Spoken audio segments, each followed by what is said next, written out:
en la infancia, la primera pregunta tenía que ver con que los productos culturales en general, pero especialmente los dedicados a la infancia, privilegian el uso del castellano neutro, como lo decías vos en la... Sí, sobre todo los de la...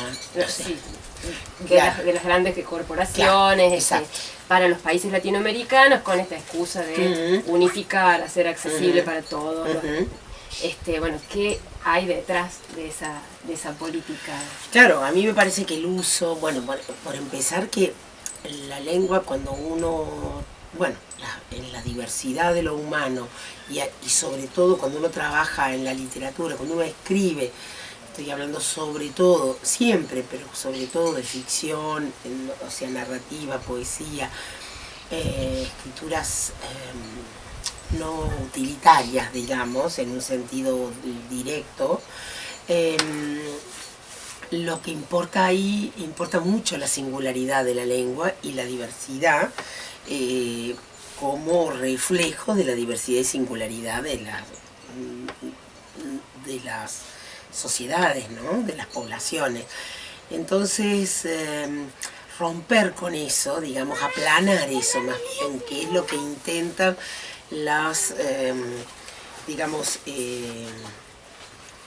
bueno, quizás las grandes corporaciones, los negocios del libro o de las titulaciones de cine o de las series televisivas, etcétera. Bueno, pueden ser cualesquiera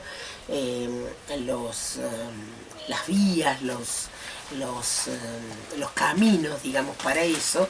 La búsqueda de homogenización tiene que ver con una cuestión, sobre todo me parece, de un alcance de mayores usuarios, es decir, que eso sea más económicamente redituable. O sea, es el rédito de la lengua por sobre su diversidad.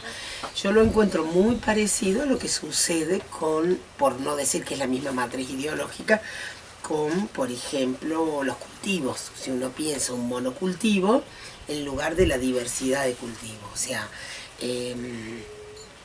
por decir la soja o en otros lugares otras cosas, la soja en Argentina, por ejemplo, pero podrían ser otras cosas, es perder, renunciar como a lo diverso, renunciar a lo pequeño, a lo que es pequeño, a lo que es más grande, a lo que vale en un lugar y no en otro, a lo que le interesa a un sector y no a otro, renunciar a todo eso en nombre de la búsqueda de un latinoamericano neutro o de un castellano español neutro. También sucede con el inglés, porque ese inglés universal, globalizado, no es la riqueza de la lengua, perdón, no es la riqueza de la lengua inglesa, sino un inglés puesto, un inglés como lavado, neutralizado también en sus singularidades, puesto al servicio de lo masivo, ¿no? Es una cuestión de dinero, de relación entre un producto y la cantidad de usuarios, por decirlo. Entonces, en Google, en la web, digamos, en las traducciones para las series, para las novelas, para las titulaciones, bueno, todo eso, digamos, tiende a lo que pueda ser entendido por todos. Por ejemplo, hay libros míos que están en audiolibro. Estefano, por ejemplo, está en audiolibro, para poner un ejemplo, ¿no? Entonces me mandan, en principio, la búsqueda es alguien que lo lea en un modo de la lengua un poco estándar, o sea, no cambiando la escritura, porque eso de plano que no estaba aceptado en el contrato, pero sí en el tono, en la pronunciación, buscar una estandarización y no una particularidad, porque claro, mientras más estandarizado esté, más alcance tiene. Es lo más, pero pierde en profundidad, ¿no? Entonces sería eso. Entonces, bueno, hubo una larga búsqueda de una voz que yo sintiera que se acercaba a lo que yo imaginaba como la voz de la novela. Entonces, bueno, español no, por ejemplo, castellano-español no, yo lo sentía muy ajeno. Un castellano latinoamericano Centroamérica tampoco, neutro tampoco. Entonces, bueno, algo que se parecía a una voz argentina, digamos, de mujer o de varón, esa era otra vez la pregunta, como, bueno, todo ese tipo de cosas tienen que, pero fuimos como de lo más general a lo más singular, a la voz más singular que yo podía encontrar dentro de lo que, de las posibilidades de voces que tenía, por diversidad versus digamos, diversidad y singularidad versus lengua global,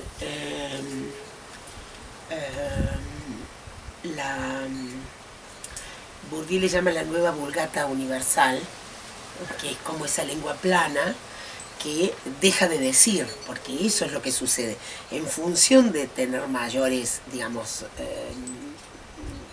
consumidores serían, digamos, se pierde esa singularidad y deja de decir, ese es el problema.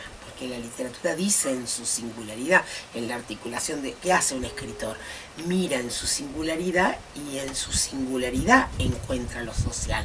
Porque bueno, si uno mira dentro de uno mismo y va y va y va, si llega lo suficientemente profundo como llega un gran escritor, ahí en el fondo estamos todos, en el fondo de cada uno de nosotros estamos todos, está la sociedad en la que vivimos, pero está refractada, pasada por lo singular. O sea, no es igual lo social para todos. Eso entra en nosotros de una manera. Entonces, si una cosa es encontrarlo hacia adentro de uno, en el eco de lo que la afuera provocó, en ese campo de resonancias que sería el uno mismo, y otra cosa es como una generalización de... Porque, me estoy yendo tal vez, pero hay tres grandes modos de conocer. Digamos, todo medio sartreano, digamos, tres grandes modos. Un modo sería la observación. Y en la observación yo voy en torno a un objeto, un personaje o lo que fuere, una mesa, un personaje, en la vida, en la literatura, lo que fuere. Voy en torno, miro, puedo ver muchos detalles, pero siempre hay una parte que no veo, digamos. Entonces, es incompleta, pero es singular. Yo puedo hacer una conceptualización, entonces veo esto, veo como lo general, pero lo veo a todo, pero me pierdo las particularidades. O puedo hacer un conocimiento imaginario donde veo todo, una cosa y la otra, lo singular, lo general y demás. Pero siempre es eso, ¿no? La lucha entre lo general y lo particular, en los procesos creativos, a mí me parece. Entre la tensión, más que la tensión entre lo general y lo singular, entre lo social y lo privado, entre lo público y lo íntimo, entre lo que es de todos y lo que es del uno. Hermosa posta lo que contaste recién. Pensaba en lo que logró, no sé ahora porque ya no veo la programación, pero lo que logró Paca Paca cuando hacía los programas con la voz santiagueña, claro, con los distintos, claro. Es que si no, puertas de posibilidades que les abrió a la infancia. Por supuesto, porque si no se pierde todo. Entonces, sí, yo, digamos, bueno, lo vemos mucho en los chicos, digamos, si miran muchas series de otros lugares o, no sé, programas de televisión, lo que fuere, entonces los leños, bueno, el refrigerador, claro, el cubo, exacto, claro, el pastel, etcétera, ¿no? Y bueno, y se pierde ese modo de decir que está cargado de lo afectivo, que era el modo en que le decía la abuela o la madre o el tío o el vecino y demás.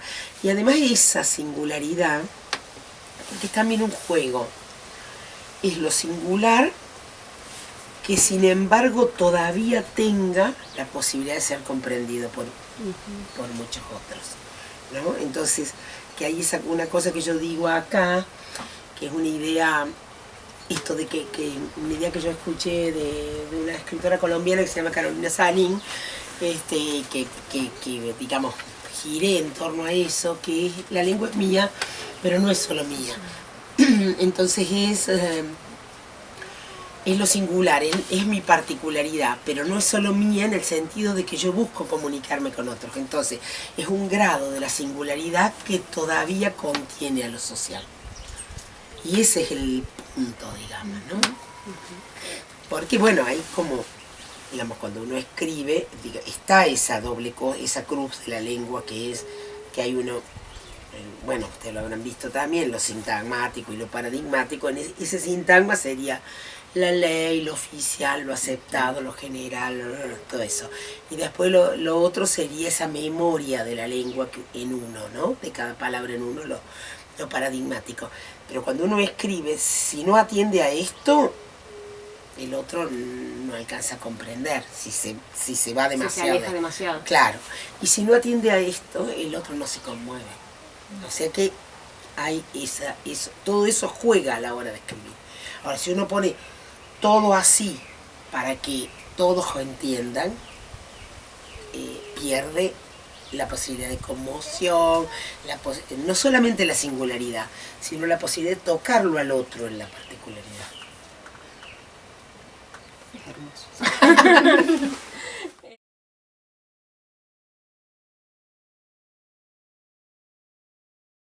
¿Por qué esto se da más? No únicamente, pero se da más en la literatura, en los libros destinados a los chicos, porque hay un comprador mayor, que es la escuela como cliente, digamos, visualizada como público cautivo. O sea, yo quiero, digo, la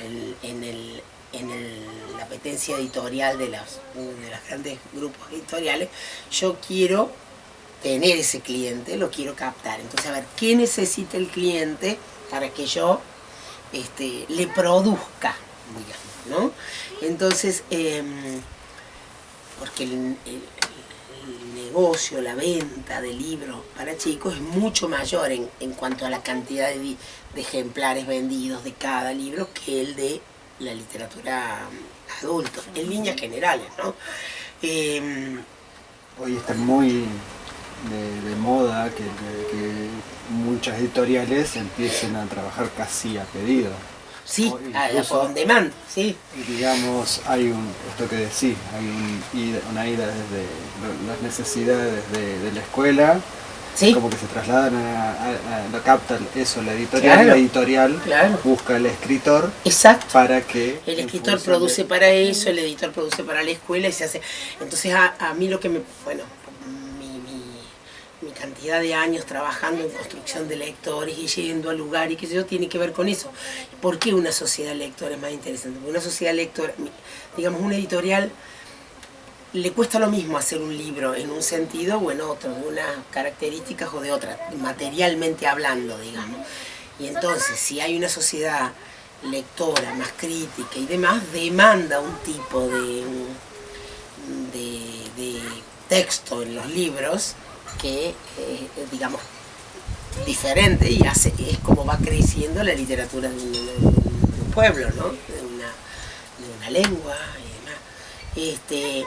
Porque decía, hay dos cosas. Por un lado el negocio de más y por el otro lado la, entre comillas, protección a la infancia. O sea, la protejo de lo diverso, de lo singular, de lo que, y la llevo a algo tan general que es inofensivo, en un sentido y en otro. O parece inofensivo, mejor dicho, porque en realidad es una gran penetración cultural. Bueno, pero digamos, parece que no molesta. Es lo que ha pasado también muchas veces con los cuentos populares, ¿no? Entonces, bueno, lo limpio de toda singularidad. O lo que pasa ahora con los nuevos fundamentalismos, porque esto a veces lo más problemático, digamos, o lo que puede prestarse confusión es que generalmente tiene que ver o se inviste de buenas ideas y de buenos valores, digamos. Entonces, bueno, digamos, se lucha mucho para eso y de pronto, suponte, con la cuestión del feminismo, del machismo, con cuestiones políticas o lo que fuere, empieza una búsqueda de como una especie de policía de los textos, la actitud policial ante los textos de críticos o escritores o editores o lo que fuera. Entonces, bueno, esto es machista, lo saco, esto no, porque... Hay como un lavado sobre el conflicto. Exacto, exacto, ¿no? Entonces, y bueno, ¿y cómo vamos a saber cómo son las personas y cómo vamos a saber cómo era antes la sociedad y cómo vamos a saber si limpiamos todo, talibanizamos todo? Y bueno, es eso, ¿no?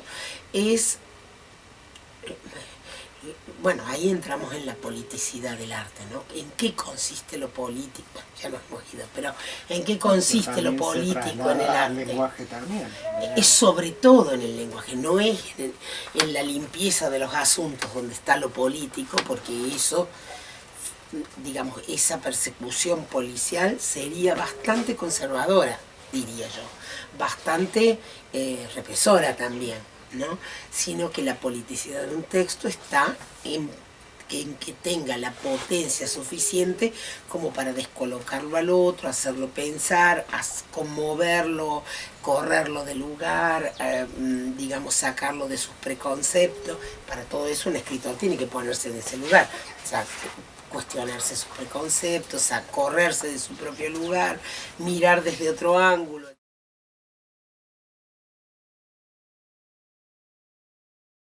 Considerando que el castellano local que hablamos es una versión considerada quizá menor en relación al español legitimado, ¿cómo debería abordarse en los espacios locales de legitimación de la lengua castellana? Pienso en las escuelas, los medios, las instituciones en general, la relación entre el bien decir y las variedades idiomáticas americanas y regionales que efectivamente hablamos. Otra vez vamos al ideológico, ¿no? ¿Quién decide de cuál es el bien decir? Entonces,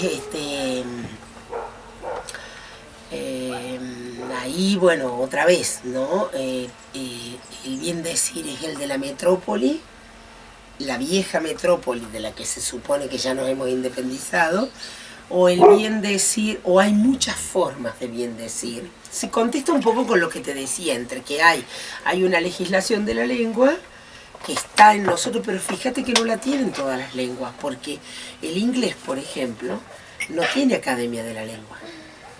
El inglés no tiene academia de la lengua. ¿Y cómo se valida la lengua? Lo que está bien dicho y lo que no está bien dicho. Por la literatura y por el periodismo. Claro. O sea, lo que la literatura va instalando en las grandes obras, Serán o cualquiera, bueno, se va como consolidando en el enriquecimiento de la lengua. Entonces la lengua no tiene la academia de la lengua inglesa, como está la Academia de la Lengua Española, o hay otras academias, la Academia de la Lengua Francesa, por ejemplo, sino que además las academias son un instrumento del racionalismo del siglo XVII, creo que es, el XVIII, o sea, 1700 y pico, que en ese contexto racionalista se crean las academias de la lengua, como intentos de regulación de los modos de habla. Tienen su función porque contienen un poco la diversidad. Sin eso, por ejemplo, el latín se transformó en una cantidad de lenguas. Entonces, bueno, por un lado contiene, pero por el otro aprisionan. Entonces, bueno, ahí también hay una tensión interesante entre hasta dónde obedecer. Y bueno, un escritor es un desobediente. En otros lugares quizá hay mayor grado de obediencia, ¿no es cierto? Si yo voy a hacer un informe técnico, si yo voy no sé, a lo mejor a hacer un documento público, la lengua de los escribanos, por ejemplo, entre la lengua de los escribanos y la lengua de los escritores, podríamos encontrar como unos extremos, digamos, entre la lengua muy obediente por su formalidad, por necesidades del instrumento y demás, y la lengua más desobediente en su singularidad, en la búsqueda de lo singular.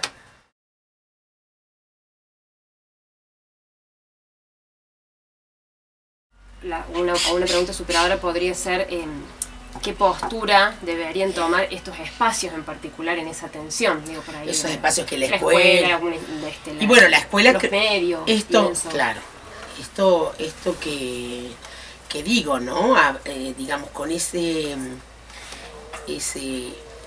paraguas dependería de en qué caso, pero en el caso de la escuela, con ese paraguas de la lengua común, de que la lengua es nuestra pero no es solo nuestra, debajo de eso, todas las lenguas nuestras, recibidas, las lenguas del grupo, digamos, recibidas, aceptadas, no condenadas a que esa no funciona, no sirve, no es adecuada, eso, ¿no? Sí, los otros días leí. No expulsiva, sino modos, digamos, una actitud inclusiva de modos de decir que, bueno, que tienen su belleza, su singularidad, como estoy diciendo, ¿no? Sin desconocer algunas generalidades que son las que la escuela enseña para que yo pueda usar otros registros de la lengua, yo, un alumno, puede usar después otros registros de la lengua cuando los necesite, claro, para no estar excluido, digamos, en otros lugares, en otras instancias. Los otros días fui a la maratón de lectura en el colegio de mi hija y estaba leyendo Rompecabezas. Entonces empiezo y es todo de tú eres diferente, tú. Entonces digo, bueno, es raro, si quieren digo de vos. Y salta una nena en el público y dice, yo hablo de tú. Y me dice, porque soy venezolana. ¿Ves? Entonces digo, bueno, vamos a leerlo todo así. Claro. Y yo pienso, ¿ves? ¿qué le puede haber pasado al leer ese cuento de esa nena sin haber sentido especial quizá en ese momento? Claro, seguro. ¿Ves? Entonces, bueno, los chicos pueden aprender que en Venezuela la gente habla de tú, ¿no? Claro. Entonces, eso, ¿no? Fue muy hermoso. Una cosa es la escuela, otra cosa son los procesos internos de escritura, donde hay la mayor búsqueda de singularidad y los mayores desvíos de la lengua, ¿no? Los mayores desvíos que son los que van ensanchando las posibilidades de la lengua. Porque la lengua es como si fuera un río enorme.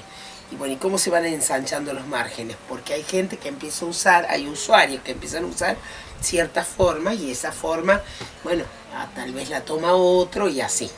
Y muchas veces eso ese enriquecimiento, las más de las veces, viene de la literatura. Claro. Pienso en lo que decís vos, que se vayan ensanchando y no que se vayan lavando. Exacto. Eso.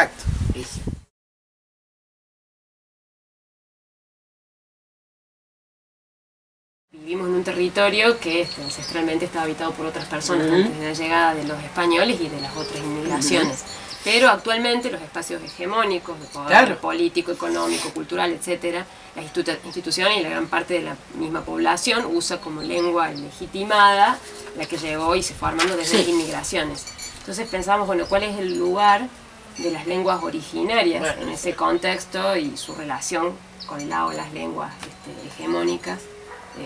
¿Qué lugar ocupan en este debate de la lengua? Claro, ahí bueno, nosotros, digamos, hemos tenido ahí entraría también lo de la polémica de la lengua. O sea, hay una cuestión que es la lengua invasora, la lengua que ingresa con el invasor y que arrasa con las lenguas originarias.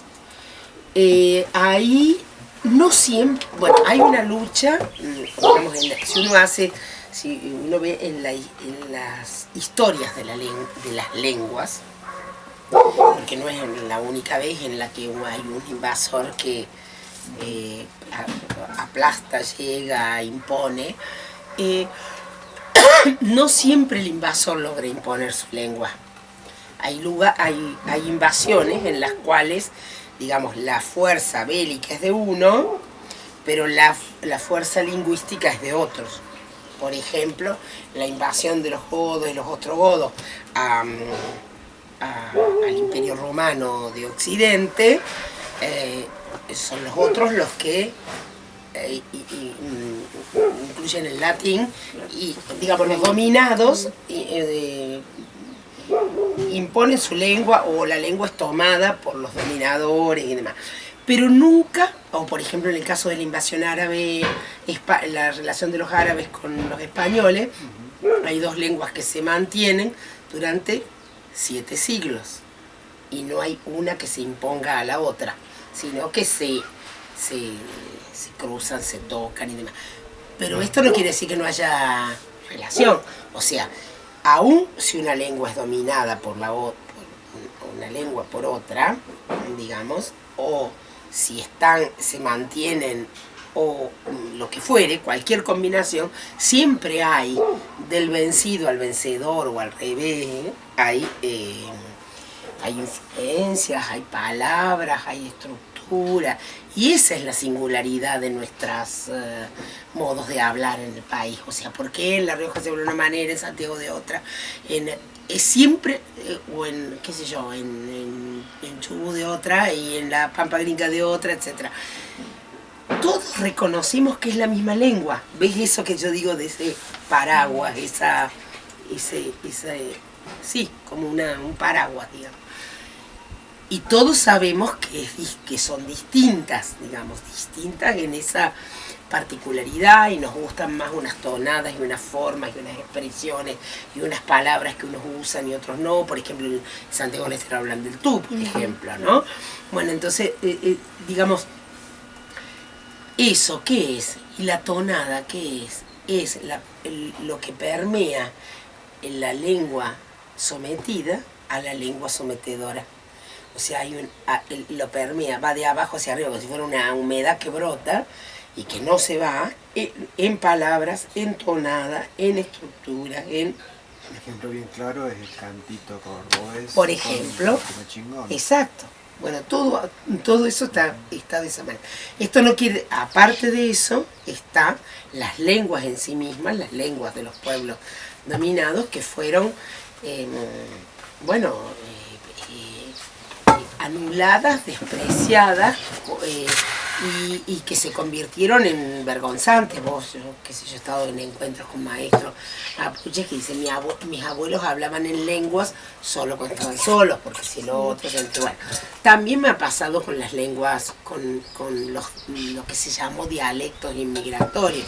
Por ejemplo, en nuestra zona, el piemontés, si vos hablabas piemontés en lugar de hablar castellano, era como si fueras ignorante porque no hablas la lengua dominante, ¿no?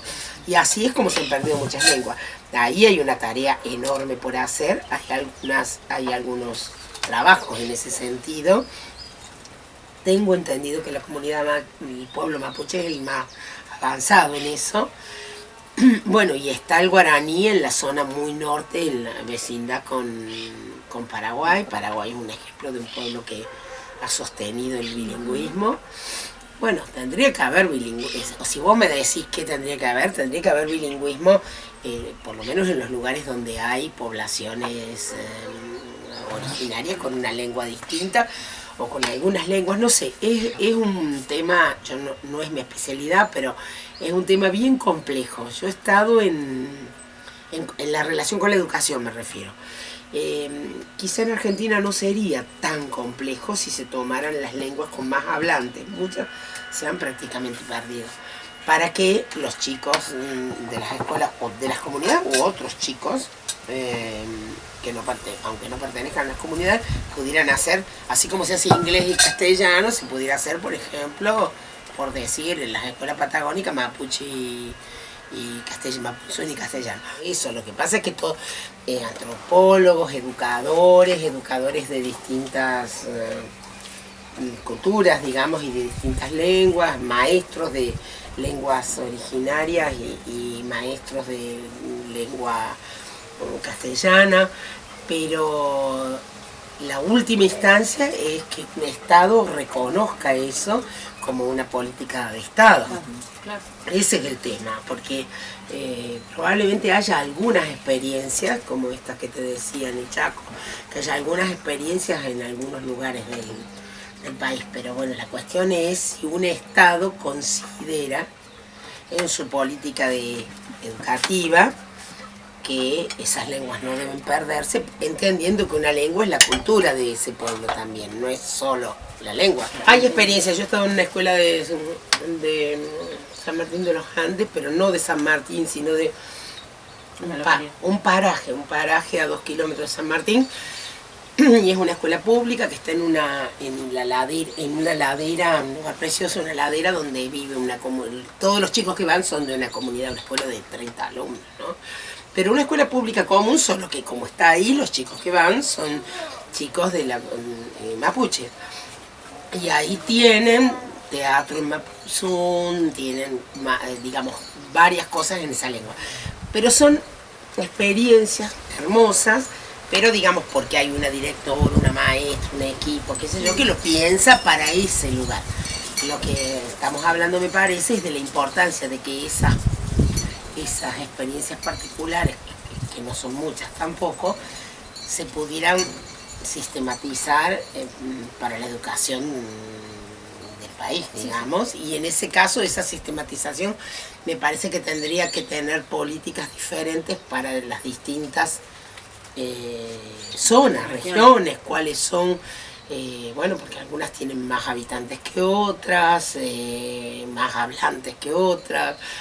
En algunos casos puede ser un trabajo de recuperación de lenguas perdidas.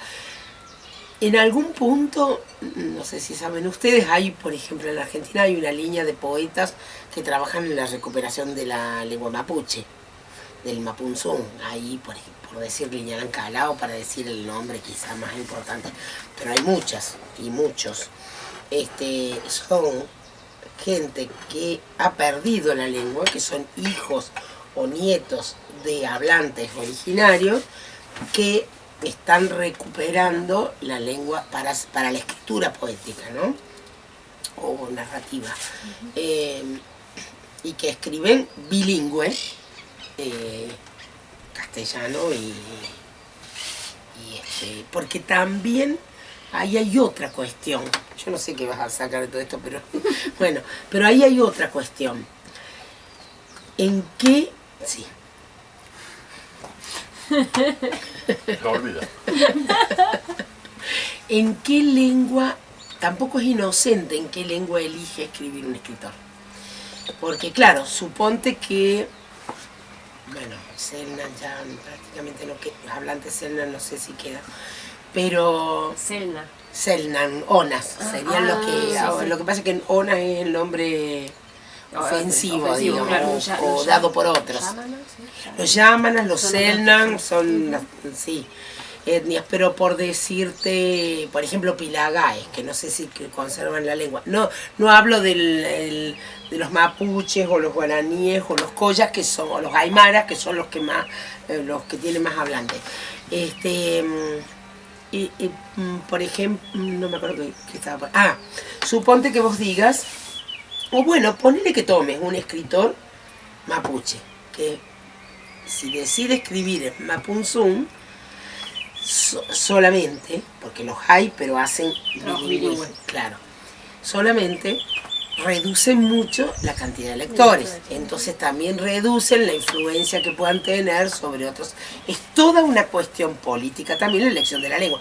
Cuando uno lo ve a Kafka, que es un escritor checo, pero escribe en alemán, bueno, tampoco mastica vidrio, porque sabe que si escribe en alemán y si está en la literatura alemana, digo yo, no, que no mastica vidrio. No, porque digo, esa elección tampoco ha de ser inocente. Porque él elige, en ese momento en que no había virtualidad ni qué sé yo, elige una lengua que es central. Entonces elige escribir en esa lengua, aunque hable en la propia.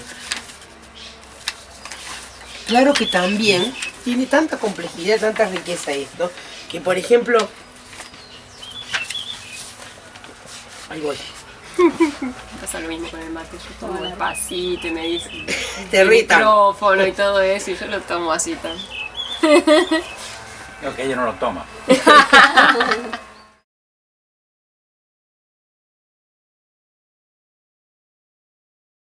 Bueno, todo eso es un problema, porque ¿qué es escribir? Es hacerse problemas por la lengua.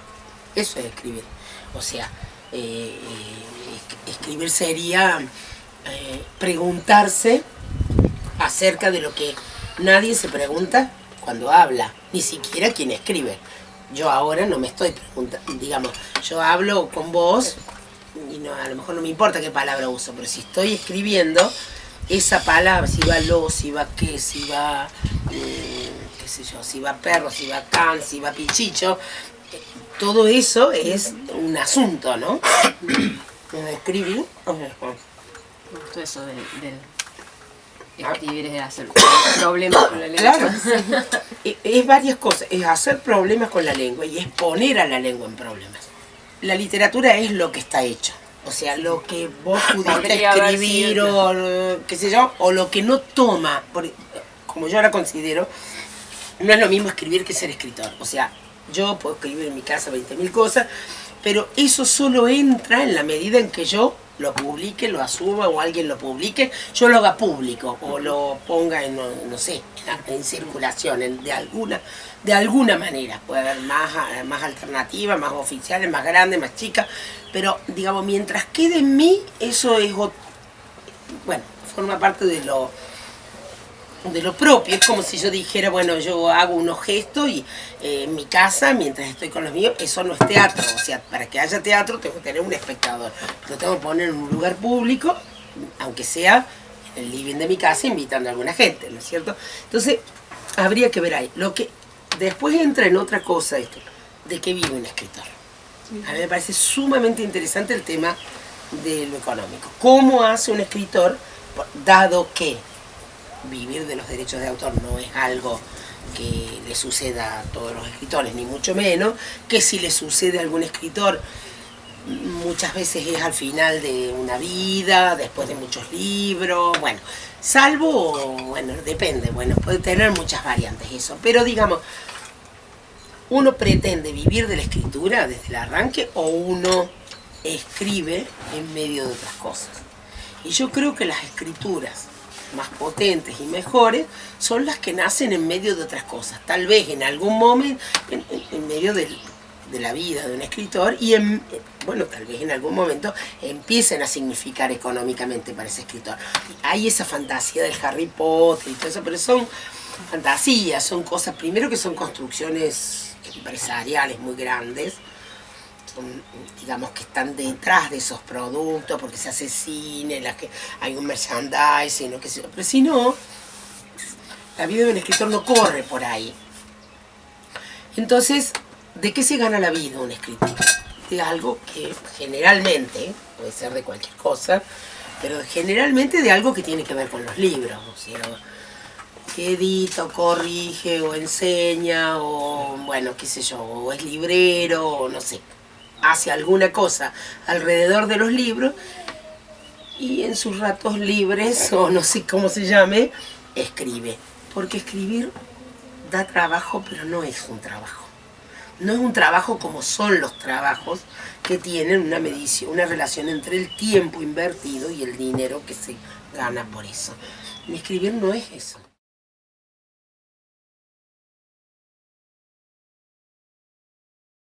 Es otra vez eso, someterlo a lo público, a una instancia de lo público en la cual un otro o unos otros, el primer otro vendría a ser el editor.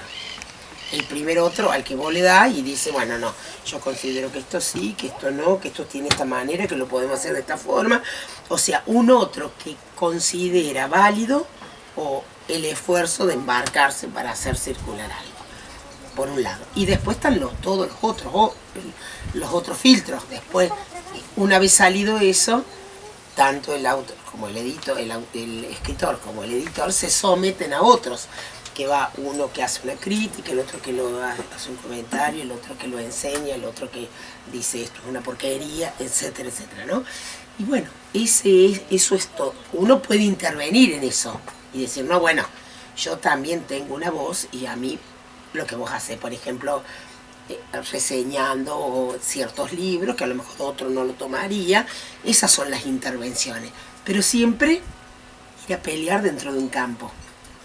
No es que yo hago y yo misma valido y yo misma digo soy la, digamos, bueno, yo a mí me pregunta mucha gente, antes, bueno, ahora ya soy bastante conocida, pero ¿qué hace vos? No sé qué es, escribo, y soy escritor, o no sé qué, soy escritora, publicaste, y yo si no hubiera publicado no me animaría a decir que soy escritora, porque hay un punto ahí, ¿no? Sí, sí, sí. Está bien que hay gente que también se valida, digamos, dice soy escritor y no ha publicado. A algunos les funciona, pienso en Catherine Manfield, que se registró como escritora cuando todavía no había escrito, no solamente publicado, no ha escrito nada, y se registró como escritora en una pensión y escribió los cuentos en una pensión alemana. Bueno, a veces... La tenía clara. A veces puede ser, pero quiero decir, no es lo habitual, y no es que cualquiera que dice soy escritor, lo es, ¿no? Ya que hablamos, en realidad era una pregunta que tenía que ver con otra cosa, pero ya que estuvimos hablando también de los derechos de autor, de Sí. los recursos a la hora de hacer un libro, digo, Sí. En el discurso vos hablabas de que la lengua, las lenguas, Sí. tienen esta cuestión del capital simbólico, pero a la vez también del capital económico. Claro. Y yo claro. pensaba en el paralelismo que hay cuando uno entiende un libro, por ejemplo, que es a la vez un objeto cultural Así es. y un objeto comercial. Así es. Este, Si uno no entiende eso de un libro, se cree que es puro espíritu, va mal. Porque el libro, la literatura, mejor dicho, es una forma del arte que necesita de la industria para existir. Aunque la industria sea una pequeñísima editorial y una imprenta ínfima, pequeñísima. No es las artes plásticas o el teatro, o yo puedo decidir que este comedor de mi casa sea una sala de teatro. Entonces, bueno, invito a gente, qué sé yo, no necesito de esa mediación, sí, puedo hacerlo en el Teatro Cervantes y también puedo hacer una función en mi casa. Pero la literatura, quizás saco la poesía donde la autoedición puede funcionar de otra manera, o donde, aunque no esté editado, yo puedo hacer una instancia pública leyendo en distintos lugares, poniendo en un blog. Bueno, textos breves, la poesía sobre todo, puede ser. Una novela necesita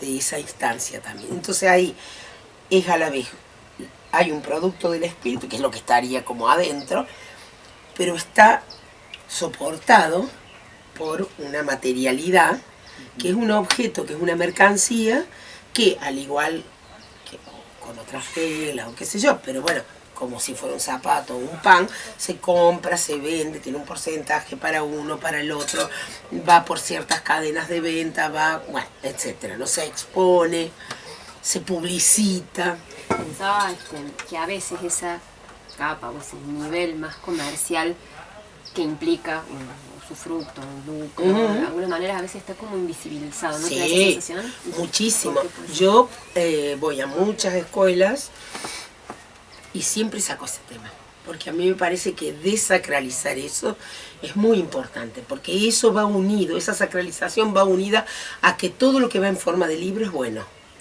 Y no todo lo que va en un libro es bueno, y no necesariamente es así.